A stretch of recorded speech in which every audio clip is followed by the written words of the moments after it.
Have you ever seen a strong man turn into a ghost of himself after a few years of dating?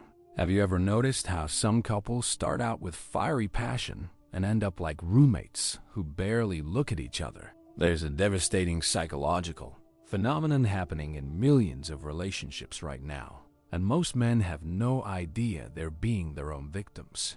They believe they're being good partners, understanding, and mature, but in reality, they're committing slow-motion relationship suicide. Emotional subordination is the silent killer of male attraction. It is the process by which a man gradually, and with the best intentions, surrenders his natural leadership, his masculine polarity, and his very identity on the altar of relationship harmony. He thinks he's investing in the relationship, but he's actually divesting it. He believes he's building love, but he's destroying respect. And the most tragic thing?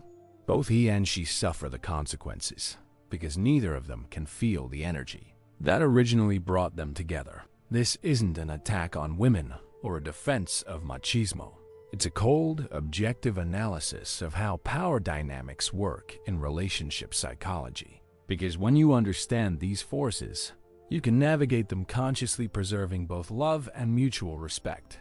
The next 7 laws will reveal exactly how this happens and, more importantly, how to avoid this trap. 3. The laws of power rule. 1. The law of constant approval, the tactic. The first step toward emotional subordination is when a man begins to seek constant approval from his partner for decisions he should make independently. He stops trusting his own judgment and begins to outsource his choices to her. This happens subtly. What do you think if I go out with my friends tonight? Would you like me to buy that shirt? Is it okay if I work late? Each question seems innocent, but it represents a gradual abdication of his masculine autonomy. The practical implementation of this destructive dynamic works like this. The man genuinely believes he's being considerate and respectful by consulting his partner about everything. He interprets her irritation or discomfort as signs that he needs to adjust further. So he doubles down, consulting even more, creating a vicious cycle. The result is that he becomes a diminished version of himself, always checking, always asking, always seeking permission. His masculine energy, the decisive force that originally attracted her, begins to evaporate. The psychology behind this law exploits a fundamental misunderstanding of female psychology. Most men project their own logic onto women, assuming they want to be consulted on everything because it demonstrates consideration. But the female brain evolved to be attracted to signals of male competence and leadership. When a man constantly seeks approval, he activates neural circuits associated with insecurity and dependence, the opposite of the traits that generate attraction. Neuroscience confirms women respond positively to men who demonstrate autonomy and decision-making ability. This doesn't mean arrogance or disrespect. It means having a solid inner core that doesn't need constant external validation. When you seek approval for every small decision, you unconsciously communicate that you don't trust your own judgment. And if you don't trust yourself, why should she? Rule 2. The law of conflict avoidance, the tactic. The second trap is when a person develops a pathological aversion to any form of tension or disagreement. They begin to give in on important issues, not out of generosity, but out of fear of confrontation. This manifests itself in small, daily concessions. He changes the channel when she enters the room, cancels personal plans at the first sign of her discomfort, and avoids expressing opinions that might spark debate. Each concession seems insignificant, but collectively they represent the erosion of his masculine presence. The pattern works like this. A difference of opinion arises. He senses the tension, interprets it as something dangerous to the relationship, then immediately backs off to restore peace. He doesn't realize he's training the relationship dynamic to function exclusively on his terms. This destructive tactic is self-reinforcing because each conflict avoidance lowers his tolerance for future tension. He becomes progressively more sensitive to any sign of her discomfort. reacting in increasingly extreme ways to avoid confrontation. The psychology behind conflict avoidance destroys attraction because it eliminates the sexual polarity necessary to maintain chemistry between the sexes. Emotional tension, when navigated maturely, creates sexual energy. When you remove all tension, you remove the electricity from the relationship. From an evolutionary perspective, the female brain interprets constant conflict avoidance as a sign of weakness. Not because women want aggressive men, but because they want men who can stand their ground when necessary, especially when protecting their family. Neuroscience shows that small amounts of tension and resolution activate reward centers in the female brain. This is why couples who never fight often report feeling like something is missing in their relationship. When you avoid all conflict, you inadvertently communicate that your own opinions and needs are less important than superficial peace. This doesn't create real harmony. It creates a father-daughter dynamic, where she unconsciously sees you as someone she needs to take care of, not as an equal she can respect. Rule 3. The law of reversal of priorities. The tactic.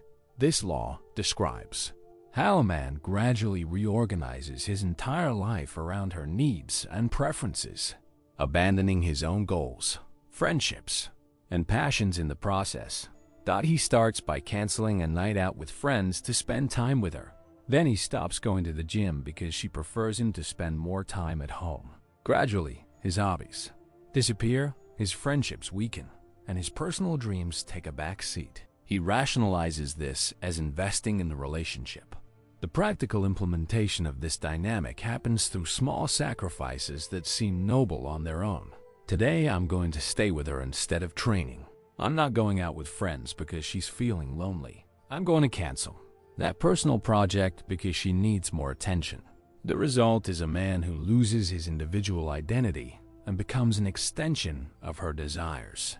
He doesn't realize he's becoming less interesting, less challenging, and less attractive with each passing day. This tactic is especially dangerous because it's socially reinforced. Modern culture teaches men that sacrificing themselves completely for their partner is a masculine virtue. But in practice, this creates empty men and frustrated women. The psychology behind reversing priorities kills attraction because it destroys the mystery and individuality that keep romantic interest alive. When a man becomes completely predictable and available, he activates the boredom centers in the female brain. Evolutionary psychology explains that women are attracted to men with their own resources and ambitions, men who have a mission in life that transcends the relationship. This doesn't mean neglecting your partner, but maintaining a strong, independent identity. Neuroimaging studies show that women are more attracted to men who demonstrate passion and purpose in areas of life beyond the relationship. When you abandon everything for her, you inadvertently make yourself less valuable in her eyes. The paradox is cruel but real. The more you sacrifice for her, the less she values you. Not out of malice, but because the human brain values what is scarce and independent more. When you become totally available and predictable, you lose the power of choice. And without choice, there is no genuine appreciation. Rule 4. The law of reversed emotional responsibility. The tactic. This law describes how a man takes responsibility for her emotional states, constantly trying to fix her moods and problems, while she gradually becomes less responsible for her own reactions. When she's stressed, he feels guilty. When she's sad, he becomes the one responsible for cheering her up. When she's angry, he automatically assumes he's done something wrong. He becomes the emotional thermostat in the relationship, constantly adjusting his behavior to keep her climate stable. The practical implementation works like this.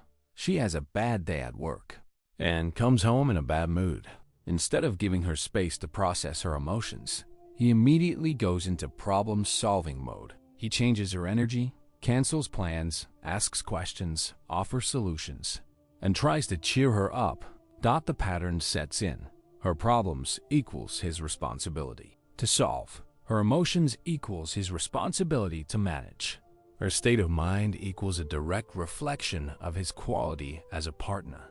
This dynamic creates a toxic codependency, where he's constantly alert to her emotional cues, ready to intervene and fix any discomfort. He loses the ability to maintain his own emotional stability regardless of her state. The psychology behind reversed emotional responsibility destroys attraction because it creates a father-daughter dynamic rather than a man-woman dynamic. When you take responsibility for her emotional states, you unconsciously position yourself as a caregiver, not a romantic partner. The female brain evolved to be attracted to men who are emotionally stable and independent men who can be a rock in difficult times, not men who become anxious and desperate to fix every emotional fluctuation. Neuroscience confirms that women feel safer with men who maintain their own emotional stability regardless of what's going on around them. This doesn't mean being insensitive. It means being a calm, centered presence. When you become responsible for her emotions, you inadvertently infantilize her and masculinize yourself. You become the adult, caring for the emotional child. This dynamic kills any possibility of mutual sexual attraction because it removes the equality and polarity necessary for a healthy relationship between adults. Remember, a woman can love a man who emotionally subordinates himself, but she cannot desire that man. And a relationship without mutual desire is not a romantic partnership. It's a convenient friendship that neither of them truly wants. Rule 5. The law of unilateral validation, the tactic. This law describes how the man becomes solely responsible for validating and supporting her dreams, decisions, and feelings.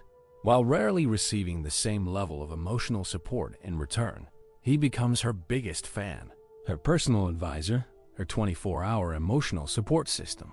When she wants to change careers, he's the first to encourage her. When she has an idea, he's the first to support her. When she needs to vent, he drops everything to listen. The problem isn't mutual support, it's one-sidedness. He offers constant validation, but rarely receives it. He celebrates her victories, but his own achievements go unnoticed.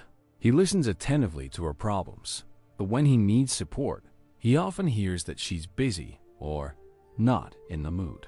The practical implementation of this dynamic happens gradually. At first, he genuinely wants to support her, and this feels natural. But over time, he realizes he's become the sole emotional investor in the relationship. She constantly withdraws from him, but rarely deposits back. This tactic creates an energetic imbalance where he becomes emotionally drained, while she becomes increasingly dependent on his validation, but less able to reciprocate the same level of support. The psychology behind unilateral validation destroys attraction because it creates an imbalanced energetic dynamic. Healthy relationships function like communicating vessels, emotional energy flowing in both directions. When the flow is unidirectional, one person empties out while the other becomes an energetic parasite. From a behavioral psychology perspective, when you offer unconditional validation without reciprocation, you train the other person to take your support for granted. The human brain values more what it has to work for. Studies show that women are more attracted to men who have their own legitimate emotional needs and know how to communicate them maturely. Men who appear to need nothing emotionally are perceived as inauthentic or superficial. The paradox is that by trying to be the perfect partner who never needs support, you become less interesting and less human in her eyes. Healthy masculine vulnerability, where you have real needs but know how to communicate them without drama, is far more attractive than artificial emotional strength. Rule 6. The law of abandoned leadership, the tactic. This law describes how the man gradually abdicates his natural leadership role in the relationship, allowing all important decisions to be made by her or based on her wishes. He stops making weekend plans, waiting for her to decide what to do. He stops choosing restaurants, always leaving the decision to her. He stops initiating conversations about the future of their relationship, waiting for her to bring it up. Gradually, he becomes a passive follower in his own love life. The practical Implementation of this dynamic occurs because he misinterprets leadership as domination, thinking that being a modern man means never taking initiative. He goes to the opposite extreme, becoming completely passive. The result is a relationship where she has to make all the decisions, make all the plans, and initiate all the important conversations. She becomes the CEO of the relationship, while he becomes an employee waiting for instructions. This is exhausting for her and emasculating for him.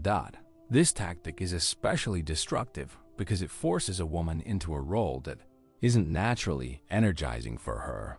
She may be competent in leadership, but in intimate relationships, she wants to be able to relax into feminine energy and trust that he can take care of things.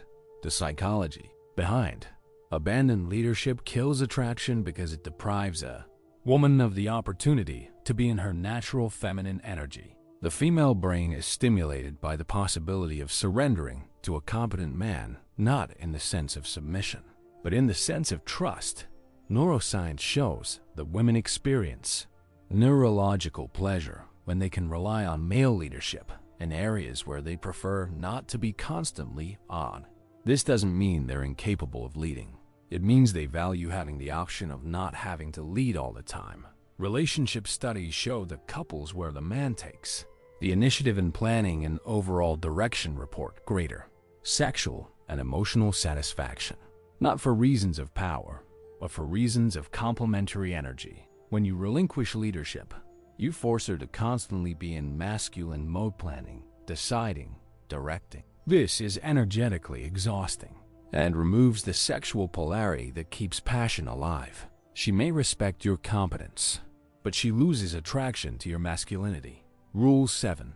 The law of diluted identity. The tactic, the final and most devastating law, describes how man gradually loses his own identity, becoming a diluted version of himself, someone who exists primarily for the sake of it and the relationship. His opinions become echoes of hers. His interests align with hers. His personality adapts to what he believes she wants to see. He stops being a complete and interesting person and becomes a satellite, orbiting around her personality. The practical implementation of this dynamic is subtle but devastating. He begins agreeing with her opinions, even when he doesn't actually agree. He develops an interest in things she likes. He suppresses aspects of his personality that he imagines might bother her. The process is gradual but relentless. With each small concession of authenticity, he becomes a little less interesting, a little less challenging, a little less himself. Over time, he looks in the mirror and no longer recognizes who he has become. This tactic is the culmination of all the other laws. When you constantly seek approval, avoid conflict, invert priorities, assume emotional responsibility, offer unilateral validation, and abandon leadership, the inevitable result is the dissolution of your own identity. The psychology behind diluted identity kills attraction because it completely removes the mystery, individuality, and unpredictability that keep romantic interest alive. When you become too predictable, you become invisible. The psychology of attraction confirms that we need differentiation to feel desire. When two people become too similar, or when one person completely cancels themselves out, sexual tension disappears. It's like trying to create electricity with two positive poles. It simply doesn't work. Evolutionarily, the female brain is programmed to be attracted to men who demonstrate strong, independent genetics. When you dilute your identity, you signal weak genes that adapt too much to the environment. The end result is a relationship where she may love you as a person, respect you as a partner, but can no longer desire you as a man. And without desire, you become best friends who share a bed, but not lovers who share passion. 4. The mindset shift. The philosophy of healthy polarity. Now you know the 7 laws of emotional subordination. But here's what most men don't understand. These aren't just behaviors you should avoid.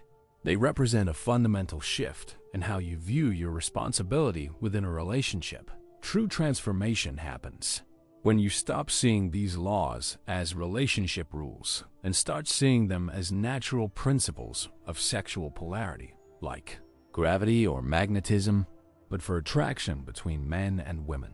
This new mindset means you no longer have to walk the tightrope between being too masculine or too sensitive. You develop the ability to be simultaneously strong and caring, firm and understanding, a leader and a partner. The philosophy of healthy polarity teaches that masculinity and love are not opposites. They are complementary. You can maintain your strong identity while loving deeply. You can exercise leadership while respecting her autonomy. You can be emotionally present without becoming emotionally dependent. This isn't about becoming a different person. It's about becoming a more complete and authentic version of who you already are.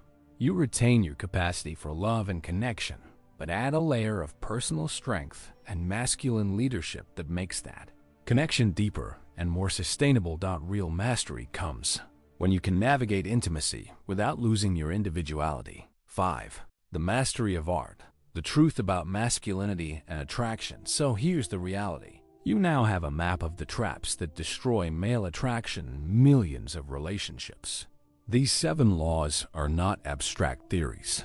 They are destructive patterns that you can identify and avoid starting today. Healthy masculinity isn't about dominance or insensitivity. It's about having an inner core so strong that you can love without losing yourself. But knowledge without application is just intellectual entertainment. True transformation happens when you begin to implement these principles, maintaining your strong identity while building deep and lasting connections. Remember, a woman can love a man who emotionally subordinates himself, but she cannot desire that man.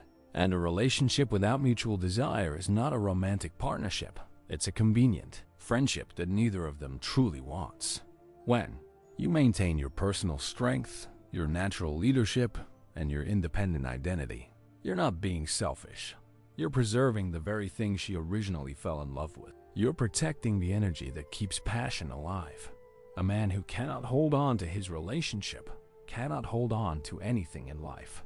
Relationship has always existed as a reflection of who you are.